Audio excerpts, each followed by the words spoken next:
चला.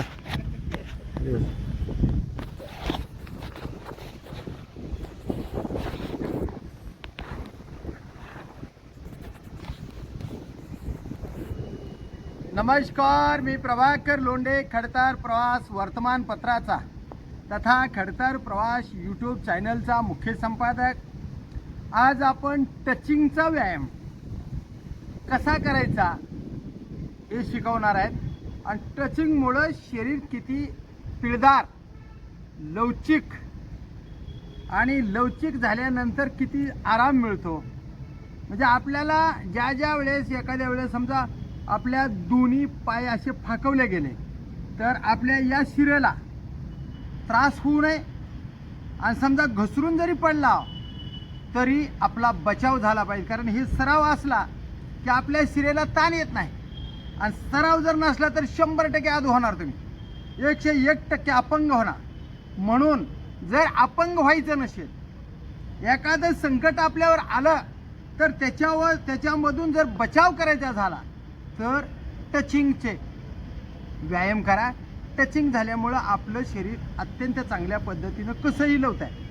तर हे टचिंगचा व्यायाम कसा करायचा आहे, टचिंग कशी करायची हे सांगतो. ते बघा, हे काय नाही, उगा अदुगर करा, असं करा, असं दमाने दमाने दमाने असं करा. हे केल्यामुळे ह्या शरीराला ताण पडत आहे आणि हे जरा लूज होत आहे. असं करा, करा असं दमाने दमाने. काय कुणाचं कर्ज नाही आपल्यावर, अगर कुणाचं बंधन नाही, अगर मालक काय दांडकं घेऊन तुमच्या पाठीमागं लागलेलं नाही. असं दमाने करा.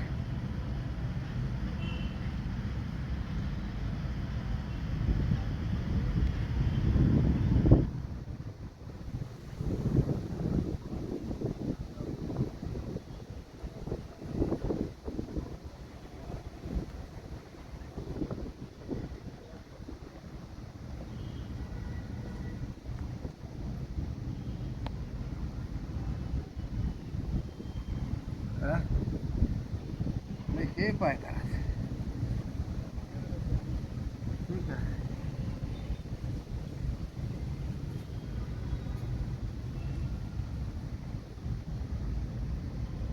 ते बघा तिकडे ताण कसं पडतं बा. काय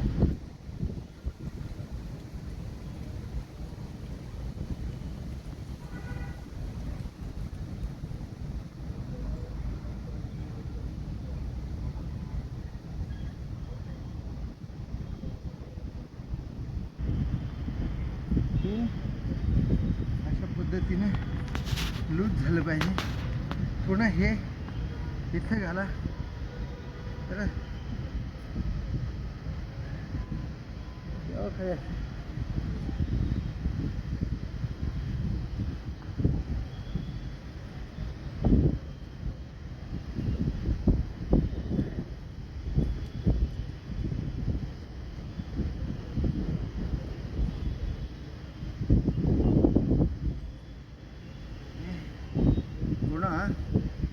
दमादमाने आपण रेग्युलर जी टचिंग करतात हे बघा.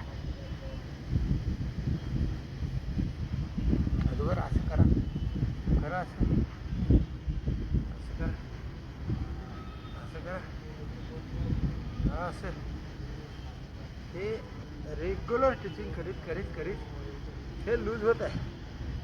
हे लूज होत आहे. लूज झाल्यानंतर मग पाय दमादमाने दमादमाने फाकवा. ताण व्यवस्थित टचिंग दमादमाने जेवढं सहन होतं तेवढं. प्रश्न करताल एखाद्या वेळेस शिरेवर ताण येऊ शकतो, शिर आपली आदू होऊ शकते. त्याच्यामुळं जसं जसं जमत असतं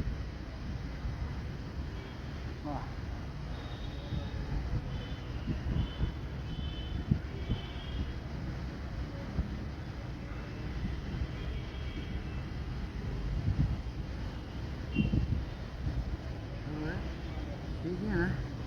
हे निघालं तर अजून अजून जावा.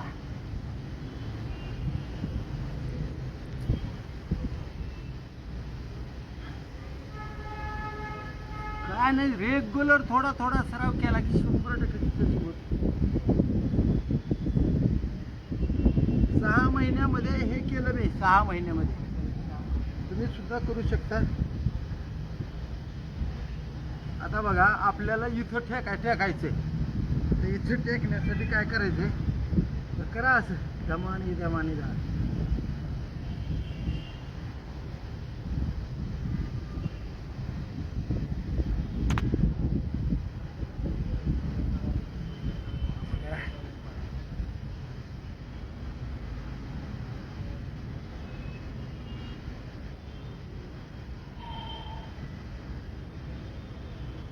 त्याच्याने ही दाब बसल्यामुळे ह्या शिरेला लवचिकपणा निर्माण होतो आणि लवचिकपणा निर्माण झाला की शिरा लांबतात. लांबलं की असं खेळतात.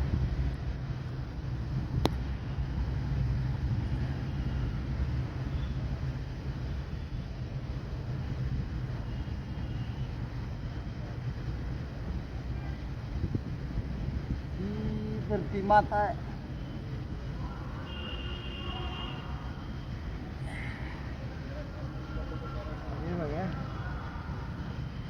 किती शिऱ्या लांबल्या. याचा अर्थ असा आहे की जेवढा तुम्ही शरीराला ताण देता तेवढं शरीर तुमचं चांगलं राहतंय. दमादमाने ही पाय असे जुळवा आणि मग शरीर आपलं किती चांगलं आहे ते बघा. हे अशा पद्धतीनं हे टचिंगचा व्यायाम करा माझ्या मित्रांनो. हे जर एखाद्या वेळेस असे पाय फाकवणारी घसरून जर पाय एखाद्या वेळेस मागं पुढं झाला तरी सुद्धा त्याच्या संकटातून तुम्ही वाचू शकता. आणि जर तुम्ही व्यायाम नाही केले, जर एखाद्या वेळेस घसरला तर तुम्ही कायमचा आदू होणार. म्हणून तुम्हाला कायमचा आदू व्हायचं नसेल तर रेग्युलर टचिंगचा व्यायाम करा. शरीर मजबूत ठेवा, फिटनेस कायम स्वरूपी टिकवून ठेवा, निरोगी राहा. शरीरामध्ये व्यायाम केल्यामुळं कसलाच रोग येणार नाही आणि शरीर तंदुरुस्त राहिल्याशिवाय राहणार नाही. शरीर तंदुरुस्त, शरीर निरोगी, शरीर फिटनेसमध्ये आणि अत्यंत चांगल्या पद्धतीने आनंदमय जीवन जगण्यासाठी रेग्युलर व्यायामला या. शरीरातले सगळे रोग त्या घामाच्या माध्यमातून बाहेर काढा, आनंदमय जगा, रेग्युलर व्यायामला या. एवढीच तुमच्याकडून अपेक्षा. मी प्रभाकर लोंढे, खडतार प्रवास वर्तमानपत्राचा तथा खडतार प्रवास यूट्यूब चॅनलचा मुख्य संपादक. या चॅनलला सबस्क्राईब करा, शेअर करा, लाईक करा, बेल आयकॉनचे बटन दाबा आणि निरोगी राहा. असेच व्हिडिओ पाहण्यासाठी खडतार प्रवास यूट्यूब चॅनल सबस्क्राईब करा. धन्यवाद. धाराशिवकर. जय हिंद, जय महाराष्ट्र. नमस्कार माझ्या मित्रांनो, धन्यवाद.